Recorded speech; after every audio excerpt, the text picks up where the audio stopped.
Hello, everyone. Welcome to Follow Him Favorites. John and I are doing a single story from each week's lesson. John, this week's lesson is 2 Nephi 31 through 33, and I have a story for you. I don't know if you've ever heard it, but I think it fits really well with 2 Nephi 31:21, where Nephi says, "This is the way." So this story's it's not about the Mandalorian, but Nephi says, "This is the way, and there is none other way. There's none other way nor name given." John, I don't know if you've read The Chronicles of Narnia by C.S. Lewis.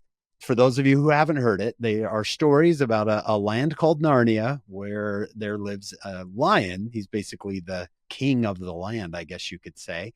He represents Christ. So I want to tell you a story from one of those books. The book is called The Silver Chair. And there's a girl, her name is Jill Pole. Jill ends up in Narnia, but away from her friends. So she's all alone. As she's sitting and waiting and wondering what she should do and if her friends are going to find her, she is really thirsty. And so she goes in search of water. She finds a stream.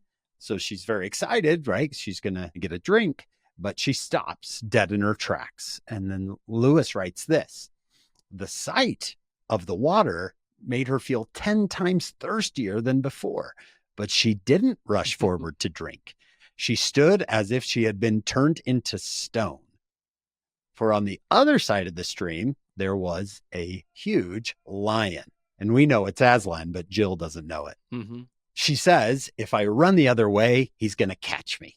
If I keep going forward, I'm going to walk right into his mouth. She just stood there still, but she was so thirsty. She kind of wanted to run away.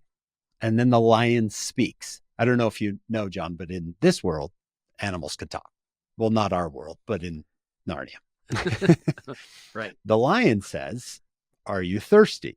And she said, "Yes." And he said, "If you are thirsty, come and drink." She still just sat there, frightened. And the lion says, "Are you not thirsty?" And Jill said, "I'm dying of thirst." And the lion says, "Well, drink then." And Jill says something like, "Do you mind going away while I drink?" And the lion gave like a low growl. And she said, "Well, will you promise not to do anything to me if I drink?"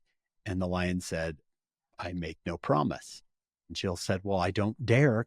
Come and drink." And the lion says, "Well, then you're going to die of thirst."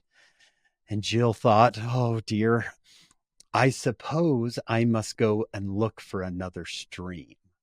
And then this great moment, the lion looks at her, calls her name, Jill. There is no other stream. Jill decides to do what she was afraid of doing and comes to the lion and comes to the stream and drinks.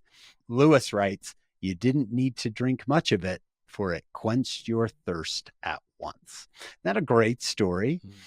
Mm-hmm. Right? There is none other way. We think to ourselves, oh, that way of Jesus sounds hard and scary and difficult. I don't know if I want to repent, or maybe I'll go find another way. Right? Yeah. And there is no other way. I love it. That's what the verse is saying. And who did C.S. Lewis have in mind when he was writing about You wonder, right? You wonder who he had in mind. Well, we hope you enjoyed the story. Come find us on our full podcast. It's called Follow Him. You can get it wherever you get your podcasts. This week, we're with Dr. Kerry Muhlestein. Incredible mind. You're going to love what he does. Mm-hmm. And then come back next week and join us for another Follow Him favorite.